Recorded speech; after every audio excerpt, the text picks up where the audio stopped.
Zweiri. He is a professor of contemporary Middle Eastern studies at Qatar University. Mahjoob, I remember we spoke just as this ceasefire deal was being signed and was about to be announced. A couple of weeks in now, 3 prisoner exchanges in.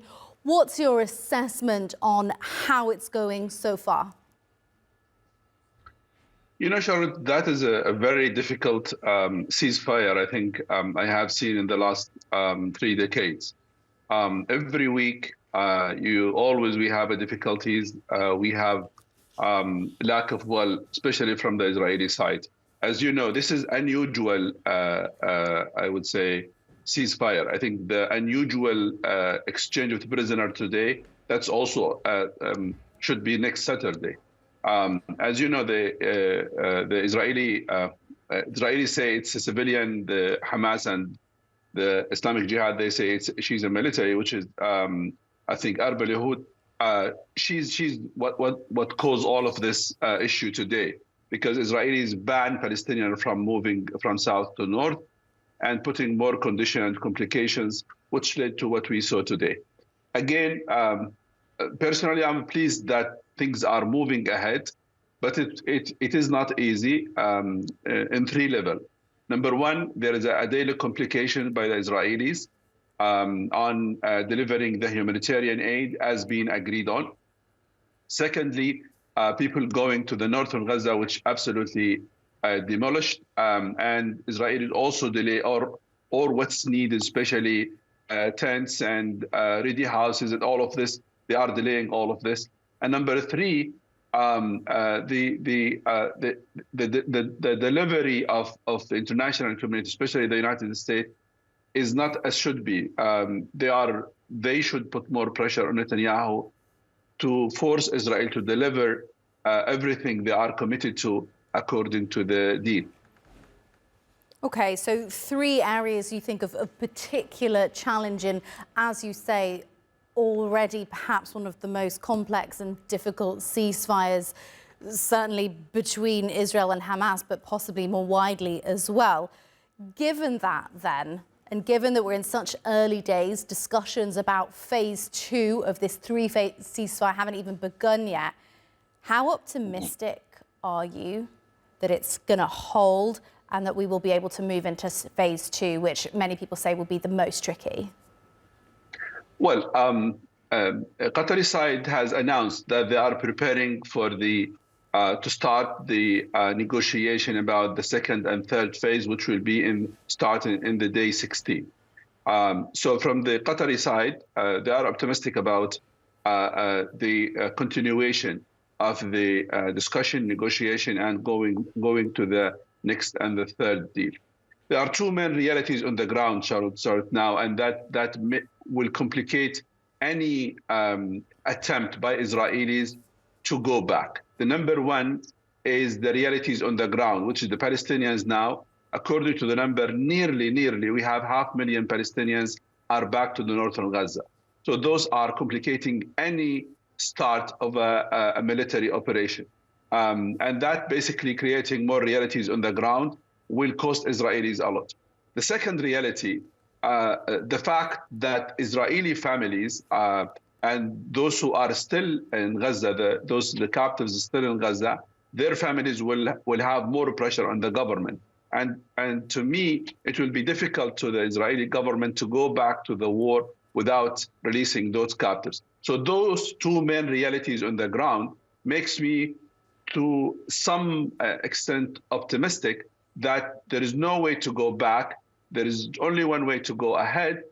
But in the same time, I'm a little bit concerned about the complications and the complexities and obstacles maybe created by Netanyahu's government. Let's be clear on this. In the Israeli side, on the right-wing government, there is a great anger about these scenes in Gaza. There is a great anger. They say we were defeated. Ben Gvir today said these scenes in Gaza, they are not a sign of victory. Those are a sign of defeat to Israel. So there is a pressure also on Netanyahu from the right-wing members in his government, and also I assume their bases, which also may create more complications. But I don't see all of this will push back, try to take us to a day where the war can start anytime soon.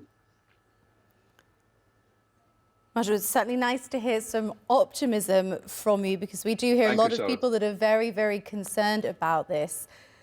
As we were saying, when the ceasefire came into force, perhaps the hand of God, if you like, was the incoming Trump administration. And we don't know behind the scenes what kind of carrots and sticks and negotiations took place to get this over the line in time for Trump to take office. You've said already you have concerns about the international community, and of course America is chief among them. How do you think the US will continue to behave? What do you expect from America going forward? They are causing confusion. On one side, they insist that this ceasefire should continue, and they sent the envoy to Gaza, and he was in Gaza the whole day yesterday, and he saw the destruction of Gaza. And I assume if he is a normal human being, he should be influenced by what he saw in Gaza. But on the second hand, I'm really worried about the statement made by Trump to move Palestinians to Jordan and Egypt, which to me reflects a discussion behind a closed door about, forcing Palestinians to leave Gaza.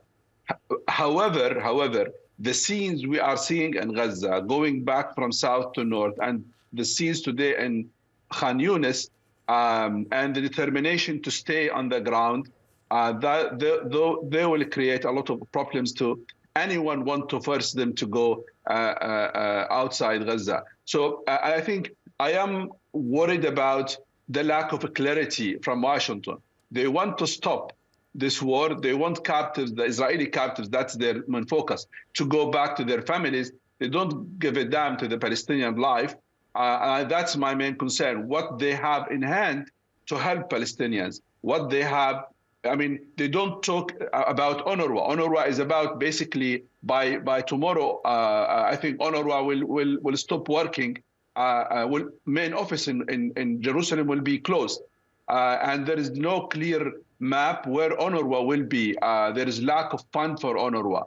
And UNRWA is the main provider of service in Gaza. And UNRWA can provide a lot of solutions to people in Gaza. There is no clear. America does not support UNRWA to go back. The statement made by the deputy diplomat of representative of America in the Security Council, she did say clear that it is the right of Israel basically to stop the work of UNRWA.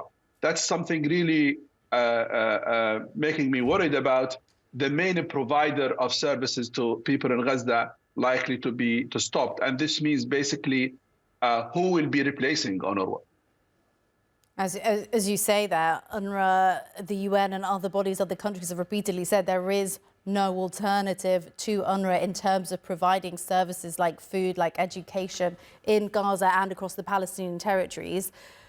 And I want to talk about the occupied West Bank. Obviously, later we are expecting these prisoners, Palestinian prisoners, to be released primarily in Ramallah. But at the same time, we've seen this uptick in violence across the occupied West Bank. What do you make of the timing of that and what's behind that? So just to sum up for our viewers, we've seen these quite significant Israeli raids taking place, the deaths of larger than usual, if I dare say it like that, numbers of Palestinians in the occupied West Bank and beyond. What do you make of the timing of that uptick in raids and violence there? There are some reports indicated that there was I would say, a deal between Smotrich and Benjamin Netanyahu, that Smotrich will keep silent when it comes to the hostage deal, but he will be given a green light to continue on expanding, and the military operation will continue on West Bank, including Jenin. So that is what I saw. I saw, as others, the operation is moving in Jenin, and even Katz has already announced that even if the operation is stopped, but the Israeli army will remain in Jenin. It's very clear that Netanyahu aims to change the status quo of West Bank. They want to have more settlement in West Bank. Between 1993 and 2024, the settlements moved from 100 to around 1,000 plus settlements. So they can imagine how much this activity will be increasing, especially by allocating more lands in West Bank and allow the Israelis to actually settle there, and which was a governmental decision made yesterday. So basically, there is in the time where Palestinians create a status quo in Gaza after the war, Israeli tries to create a status quo in West Bank, basically to expand the settlements. And that is another test to the willingness of Trump administration if they want peace or not, because there is nothing on table now but the two-state solutions. If there is no state solutions, it means basically West Bank likely to be reoccupied gradually from the Israelis, and any hope for peace, it will be sort of a dream. Okay, Mahjoob Zweiri from Qatar University, thank you so much for joining us on the News Hour. Look, we're going to stay with